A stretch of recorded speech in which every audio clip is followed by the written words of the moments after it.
pasti ketika saya terpimpin, saya pengen bikin perda pesantren biar ada proteksi terhadap pesantren-pesantren yang ada di Kabupaten Indramayu.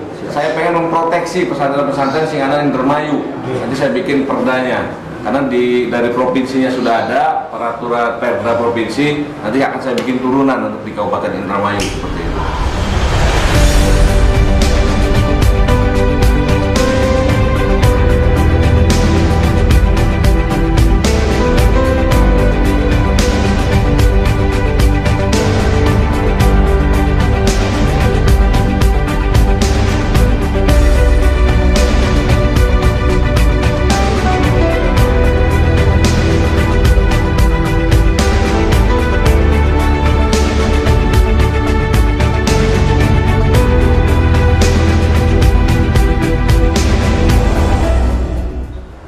Kula mau ngrungu pendidikan bakal gratis sampai SMP. Kula pengen gratis sampai SMA, Pak. Sebab kulane anaknya loro ku SMA KB. Makin loro sekolah gak bayar, tetep kudu bayar setiap bulan. Masih nggak nyampe Pak Ustaz. Makanya usahanya lagi angel, sekolah mendingan mah bagi angel bayar bulanan nih, Pak. Fasilitas sekolah angel kudu tuku. Maka kulane wong ladang kegulat dadi radan berat, Pak.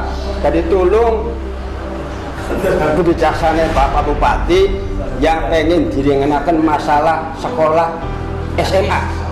Anggaran ini kan dari bagian wis gampangnya unggal tahun pasti ada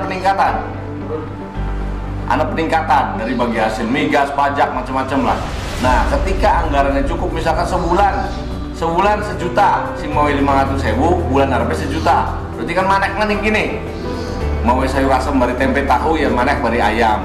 Ini juga sama. Menyesuaikan anggaran APBD Kabupaten Indramayu. Sementara ini misalkan untuk tahun 2021 cukupnya hanya untuk SMP dulu, digratiskan sampai SMP. Kalau misalkan tahun depan anggarannya ini mencukupi untuk SMA, ya pasti kita juga pengennya ke SMA. Sampai kuliah bakal perlu mah. Kan seperti itu. Ini kan menyesuaikan anggaran. Nah, ketika saya terpilih, misalkan saya dengan publik terpilih, ini bagaimana caranya PAD kita juga meningkat, pendapatan asli daerah Indramayu, duit teki nambah akeh, duit cara apakah nyengget sing. Kuliah kan pernah jadi anggota DPR RI, jadi bakal meningkatkan anggarannya lebih gampang lah konon kan. Karena pengennya dolane bari wong-wong sini Jakarta. Anggaran duit mah mundurnya sini Jakarta, Pak.